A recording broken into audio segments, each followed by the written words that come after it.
राहुल गांधी जी किधर गए? वोट मांगते वक्त राहुल गांधी जी एक लाल किताब दिखाकर आप लोगों से वोट मांगते रहे, कहते रहे मैं संविधान बचाने के लिए आपके बीच में आया हूं। तो अब जब संविधान खतरे में है तो आप कहां हैं? आपकी हिम्मत नहीं हो रही कि आप सामने आए। साथियों, चमचा ये जो कांग्रेस में बैठे एससी नेता बनते हैं, जो भाजपा में बैठे एससी नेता बनते हैं, ये हकीकत में चमचे हैं इन कांग्रेसी और भाजपाओं के। क्यों ये कांग्रेस बाबा साहब विरोधी थी, है और हमेशा रहेगी।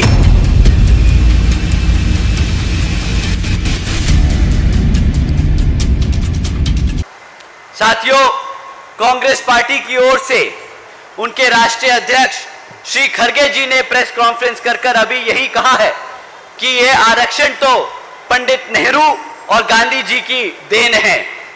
पहली बात, राहुल गांधी जी किधर गए? खड़गे जी को क्यों प्रेस कॉन्फ्रेंस करके यह बयान देना पड़ा? गांधी जी किधर हैं? वोट मांगते वक्त राहुल गांधी जी एक लाल किताब दिखाकर आप लोगों से वोट मांगते रहे, कहते रहे मैं संविधान बचाने के लिए आपके बीच में आया हूं। तो अब जब संविधान खतरे में है तो आप कहां हैं? आप एसी के कमरे में पीछे बंद पड़े हैं। आपकी हिम्मत नहीं हो रही कि आप सामने आए, अपने समाज के सामने, हम बहुजन समाज के सामने आके अपना स्टैंड क्लियर करें।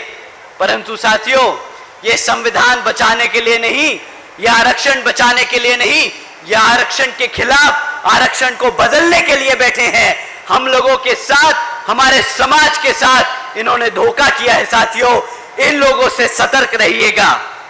साथियों, दूसरी बात, कांग्रेस के राष्ट्रीय अध्यक्ष जो कि एससी समाज से आते हैं, वो अगर बाबा साहब के संघर्षों को नजरअंदाज कर एससी समाज को गुमराह कर रहे हैं, बांटने का काम कर रहे हैं, तो साथियों, ऐसे लोगों को मान्यवर साहब ने एक बहुत ही महत्वपूर्ण नाम दिया है। आप लोगों को आगाह करने के लिए ऐसे लोगों को नाम देकर गए हैं मान्यवर साहब। आप जानते हैं वो क्या नाम देकर गए? क्या नाम देकर गए? साथियों, चमचा ये जो कांग्रेस में बैठे एससी नेता बनते हैं, जो भाजपा में बैठे एससी नेता बनते हैं, ये हकीकत में चमचे हैं इन कांग्रेसी और भाजपाओं के। मान्यवर साहब ने चमचा युग करके एक किताब लिखी थी।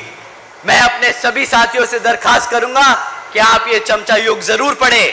आप लोगों को पहचानने में आसानी होगी कि ये किस तरह ये जो चमचे हैं हमारे समाज को अंदर से खोखला करके बांटने का काम कर रहे हैं।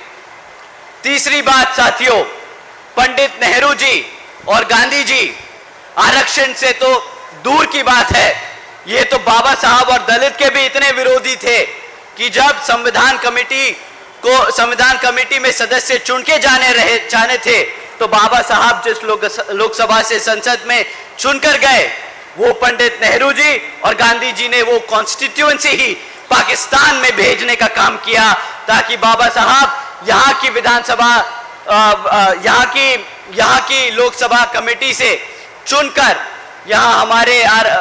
यहाँ के संविधान कमेटी में ना जा सके। साथियों, जो लोग बाबा साहब के इतने विरोधी थे, क्या आपको लगता है कि वो हमारे संविधान के साथ खड़े होंगे, हमारे आरक्षण के साथ खड़े होंगे? आप ही बताइए। साथियों, ये कांग्रेस बाबा साहब विरोधी थी, है और हमेशा रहेगी। कांग्रेस आरक्षण विरोधी थी, है और हमेशा रहेगी।